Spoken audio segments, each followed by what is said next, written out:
ఇంకొక సమగ్ర జీవన సూత్రాల్లో ఒక అద్భుతమైన విషయం తెలుసుకుందాం. సో ఈ యొక్క ఈ విషయం ఏంటంటే, ఈ జ్ఞానం ఏంటంటే, మనం ప్రతిరోజు కూడా నిత్యము ఏదో ఒక ఆహారం సేవించడం, ఏదో ఒక అంటే ద్రవ రూపంలో కూడా జ్యూస్లు, తర్వాత చెప్పాలంటే మజ్జిగ, జ్యూస్లు, తర్వాత నీరు, ఇలాంటివన్నీ మనము సేవిస్తూ ఉంటాం. అంటే తాగుతూ ఉంటాం. సో ఇలాంటి విషయాల్లో మనకేంటంటే, మనం తెలుసుకోవాల్సింది మన దేహానికి ఏది కరెక్టు, అంటే మన దేహ యొక్క ప్రకృతి ఏంటి, ఆ ప్రకృతికి తగినట్టుగా మనం ఆహారం తీసుకుంటున్నామా, మన దేహానికి ప్రకృతికి అనుగుణంగా మనం తీసుకునే ద్రవ పదార్థాలు ఉన్నాయా, లేదా విరుద్ధంగా తీసుకుంటున్నావా. నిన్నటి రోజు మనం తెలుసుకున్నాం విరుద్ధ ఆహారాలు అంటే ఏంటి అని. సరే, విరుద్ధ ఆహారాల గురించి తెలుసుకున్నాం. ఇప్పుడు మన అవి విరుద్ధ ఆహారాలు అనేవి అందరికి సంబంధించి, అంటే ఏ వ్యక్తికైనా ఈ ఏ ఆహారాలు కలిపి తీసుకుంటే అది విరుద్ధంగా తయారవుతుంది, దాని యొక్క ఫలితము వ్యతిరేకంగా ఉంటుంది అని తెలుసుకున్నాం. అయితే కొన్ని ఆహారాలు కొంతమందికి పడతాయి, అంటే ఆ యొక్క దేహానికి సూటబుల్ అవుతాయి, చెప్పాలంటే ఆ దేహానికి సో సరిపోతాయి అని అర్థం. కొన్ని ఆహారాలు తింటే కొంతమంది ఆ దేహానికి అది సరిపోదు. ఉదాహరణకి ఎవరికైనా ఇప్పుడు మనకు కఫం ఉందనుకోండి లోపల, మనం మజ్జిగ తాగామనుకోండి. కఫం అంటే ఏంటి? అర్త్ ప్లస్ వాటర్, అంటే పృథ్వీ ఎలిమెంట్, నీరు ఎలిమెంట్, ఈ రెండు ఎక్కువగా ఉంటాయి వాళ్ళ దేహంలో.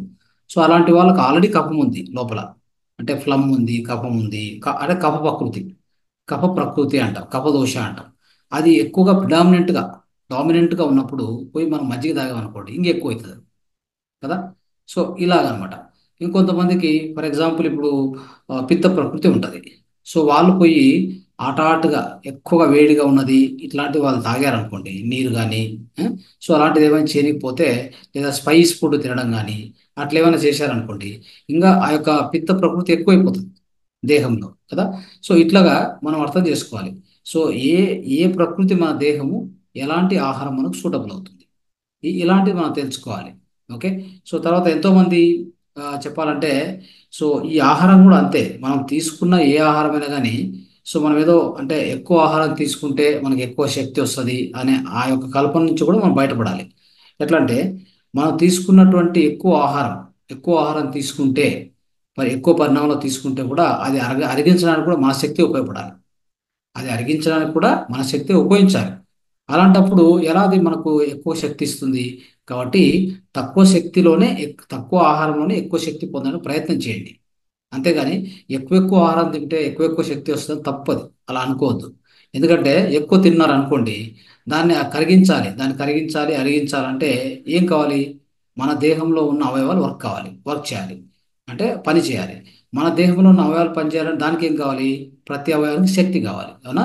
అప్పుడు ఆ శక్తి ఎవరి నుంచి వస్తుంది? మనలో ఉన్నటువంటి భౌతిక శక్తి ఉపయోగపడుతుంది. అప్పుడు శక్తి వేస్ట్ అయిందా లేదా? కాబట్టి లఘు ఆహారమే మంచిది ఎప్పుడు కూడా. ఓకే, ఎంత కావాలో అంత తినండి. అలా చేసినప్పుడు ఏమవుతుందంటే, ఈ ప్రపంచంలో ఖచ్చితంగా ఆహార కొరత రాదు.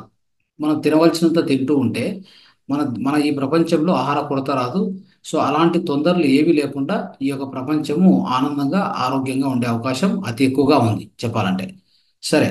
సో ఈ విధంగా మనం చూస్తే స్నేహితులారా, ఒక అద్భుతమైన ఒక టెక్నిక్ ఉంది. ఆ టెక్నిక్ ఏంటంటే, మనం చెప్పవచ్చు అనమాట, ఏ ఏ ఆహారం నాకు సరిపోతుంది, ఏ పదార్థాన్ని నేను ఉపయోగించవచ్చు, సో ఏ నీరు తాగొచ్చు, లేదా ఏ ద్రవ పదార్థాన్ని నేను స్వీకరించవచ్చా లేదా. ఈ పరిస్థితి అంటే మీ యొక్క దేహ ప్రకృతిని తెలియజేస్తూ, మీ దేహంలో ఉన్నటువంటి విద్యుత్ శక్తి మూలంగా మీ దేహంలో ప్రవహించేటువంటి విద్యుత్ శక్తి, electricity, flow flow of electricity అంటాం. సో దాని మూలంగా ఈ యొక్క టెక్నిక్ పనిచేస్తుంది. ఇప్పుడు నేను చెప్పబోయేటువంటి టెక్నిక్ పనిచేస్తుంది. ఇది ప్రతి ఒక్కరూ పాటించండి. తర్వాత కొంతమంది మెడిసిన్ వేసుకుంటూ ఉంటారు. సో అనవసరంగా మెడిసిన్ వేసుకుంటారు అనమాట, అనవసరంగా. ఇప్పుడు ఎలాగైతే అనవసరంగా తింటామో, ఇది అవసరమా అనవసరమా అని తెలియకుండా తినేస్తూ ఉంటారు కదా. సో అలా కాకుండా అదే విధంగా కొంతమంది మెడిసిన్స్ వేసుకుంటారు. ఈ మెడిసిన్ నాకు సూటబుల్ అవుతుందా లేదా అని తెలియదు, ఎవరో డాక్టర్ ఇచ్చారు వేసుకున్నాం, దాని నుంచి వేరే వేరే సైడ్ ఎఫెక్ట్స్ కదా. సో అదే మనకు టెక్నిక్ తెలిసింది అనుకోండి, ఆ మెడిసిన్ ఇది నాకు బాడీకి మంచి చేస్తుందా తప్పు చేస్తుందా, మంచి చేస్తుందా కరెక్ట్ చేస్తుందా, లోపలికి పోయినాక ఇది నాకు చెడు చేస్తుందా మంచి చేస్తుందా అనే విషయం మీకు తెలుసుకుంటే, దాన్ని వాడాలా లేదా నిర్ణయించుకొని దాన్ని పక్కన పెట్టేయచ్చు. సో అలాంటి పద్ధతి ఒకటి ఉంది. ఓకే, ఇది మనకు సో అద్భుతమైన ఈ యొక్క టెక్నిక్ ఉంది అనమాట.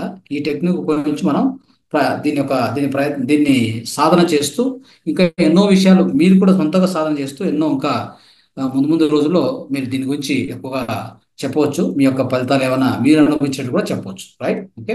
చూడండి, ఎప్పుడు కూడా సో మనము నిటారుగా అంటే నిలబడి, ఓకే, ఏం చేయాలంటే మొట్టమొదటిగా చూడండి, ఈ యొక్క ఎడమ చేతిని మన హృదయం మీద పెట్టుకోవాలి. ఇట్లా ఇట్లా హోల్డ్ చేసుకొని ఇట్లా హృదయం మీద పెట్టుకోవాలి.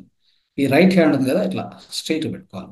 స్ట్రైట్ ఎట్లా ఉండాలంటే ఈ భుజం ఉంది కదా, భుజానికి సమానంగా ఉండాలి. ఇట్లా ఉండకూడదు లేదా ఇలా ఉండకూడదు. ఓకే, భుజానికి ఇలా సమానంగా పెట్టుకోండి. ఓకే, ఇలా అయిందా? ఇప్పుడు నేను ఒక ఆహారము, ఏదైనా ఆహారం నేను లేదా ఒక వస్తువు, ఒక తినేటువంటి పదార్థం అనుకోండి, అది తింటే నా దేహానికి మంచి చేస్తుందా లేదా అనేది నేను చెక్ చేసుకోవాలి. అది తెలుసుకొని నేను దాన్ని సేవించాలి. అంతే కదా? సో అలాంటప్పుడు కూడా ఈ టెక్నిక్ ఎలా ఉపయోగపడుతుందో చెప్తాను. మొట్టమొదటిగా ఇలా పెట్టుకున్నారు కదా, పెట్టుకున్న తర్వాత మీరు ఎవరికైనా చెప్పండి, మీ యొక్క ఇంట్లో ఉన్నటువంటి వాళ్ళని, ఈ చెయ్యి ఉంది కదా, ఈ చెయ్యిని కిందికి ఉంచమని చెప్పండి. ఓకే, ఇలా తీసినప్పుడు ఈ చెయ్యి ఇట్లా ఉంటుంది కదా, ఉంచితే కిందికి వెళ్ళిపోతుంది స్ట్రైట్గా. అర్థమైందా? అదే మీరు ఈ హృదయం మీద పెట్టుకుంటే, ఈ హ్యాండ్ ఇట్లా పెడితే, ఓకే, అప్పుడు మీరు వంచనీకి పోయినప్పుడు అంత ఈజీగా అది అంత ఈజీ కిందికి పోదు. అంటే దీని ఉద్దేశమే, దీని ఏం తెలియజేస్తుందంటే మీ యొక్క రెసిస్టెన్స్ పవర్, మీ యొక్క నిరోధక శక్తి ఉంచండి, అది పెంచుతూ పోతుంది ఇలా చేసినప్పుడు. ఓకే, కాబట్టి ఇది అంత ఈజీగా కిందికి పోదు. తర్వాత ఏదైనా ఒక ఆహార పదార్థం తీసుకోండి, ఈ చేతిలో తీసుకొని ఇక్కడ, అంటే చేతిలో పెట్టుకొని ఇక్కడ టచ్ చేస్తాను. ఒక టాబ్లెట్స్ కానీ మందులు కానీ ఏవైనా కానీ ఈ యొక్క చేతిలో పెట్టుకొని ఇట్లా పిడికిలు పెట్టుకొని ఇట్లా పెట్టుకున్నాక ఇక్కడ పెట్టాను. సో ఇంకెవరికైనా చెప్పండి, ఈ చెయ్యి వంచమని చెప్పండి. చెయ్యి కిందికి పోయిందంటే అది మీకు వ్యతిరేక ఆహారం. చెయ్యి కిందికి పోకుండా స్ట్రైట్గా ఉంది అంటే ఖచ్చితంగా అది మీకు ఉపయోగపడేటువంటి ఆహారం. అర్థమైందా? సో ఇది చాలా చాలా ఇంపార్టెంట్. ఈ టెక్నిక్ను చాలా అద్భుతంగా ఉపయోగిస్తారు. ఎందుకంటే ఇది ఏ విధంగా పనిచేస్తుందంటే మీ దేహం యొక్క విద్యుత్ శక్తి మీద ఆధారపడి పనిచేస్తుంది. మీకు ఏదైతే సకారాత్మకమైనటువంటి మీకు సరిపోయే ఆహారం ఈ చేతిలో ఉందనుకోండి, ఆ వైబ్రేషన్స్ వల్ల ఏమవుతుందంటే మీ లోపల నిరోధక శక్తి పెరుగుతుంది. పెరగడం వలన ఈ చేతిని వంచడానికి కష్టం, అది వంగడం కష్టం అనమాట. అదే అది వ్యతిరేక భావాలు ఉన్నటువంటి ఆహారం ఉందనుకోండి ఈ చేతిలో, మీరు ఇలా పెట్టుకోగానే ఇది వంచగానే కిందికి వెళ్ళిపోతుంది స్ట్రైట్గా. అప్పుడు మీరు నిర్ణయించుకోవచ్చు. కొన్ని టాబ్లెట్స్ దీనికి సైడ్ ఎఫెక్ట్ ఉందా లేదా తెలుసుకోవాలి అంతే. అది ఏ డాక్టర్ ఇచ్చాడు, అది ఉపయోగపడుతుందా, ఆ డాక్టర్ మంచోడా లేకపోతే గొప్పోడా, లేకపోతే అతని జ్ఞానం ఉందా లేదా మనకు అనవసరం. ఓకే, టాబ్లెట్ తెచ్చుకున్నాం, పని చేస్తుందా లేదా, చేతిలో పెట్టుకోండి, ఇక్కడ పెట్టుకోండి, హృదయం మీద పెట్టుకోండి, ఇలా పెట్టండి. వేరే వాళ్ళను, మీ ఇంట్లో వాళ్ళని చెప్పండి, వంచమని చెప్పండి. మీరు మీ యొక్క మీ మీ మనసులో మాత్రం ఏముండాలి, ఒక సంకల్పం, ఒక ప్రశ్న ఉండాలి. ఇది నా దేహానికి ఉపయోగపడుతుందా లేదా అని చెప్పి ఆ ప్రశ్న వేసుకొని పెట్టండి, చెయ్యి పెడితే అప్పుడు ఈ యొక్క ఎక్స్పెరిమెంట్ చేయండి. మీకు దాని నుంచి ఏ ఫలితం వస్తే దాన్ని మీరు ఫాలో అవ్వండి, దాన్ని మీరు అనుసరించండి. ఓకే, ఇది ఒక పద్ధతి స్నేహితులారా. సో ఇలా ఎన్నో చేయొచ్చు. ఇంకా మీ ఇంట్లో ఏమైనా జరిగే సంఘటన, ఇది ఇది అవుతుందా లేదా సంకల్పం చెప్పుకొని, సో అలాగా ఎన్నో విధాలుగా దీన్ని ఉపయోగించుకోవచ్చు. మీరు దీన్ని మీకు వదిలేస్తున్నారు అనమాట, మీరు ఎలా చేసుకోవాలనేది.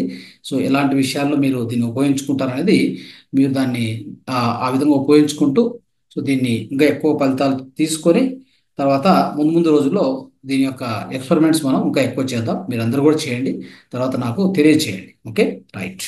ఇది మనము సమగ్ర జీవన సూత్రాలుగా ఒకటి తెలుసుకున్నాం ఈరోజు.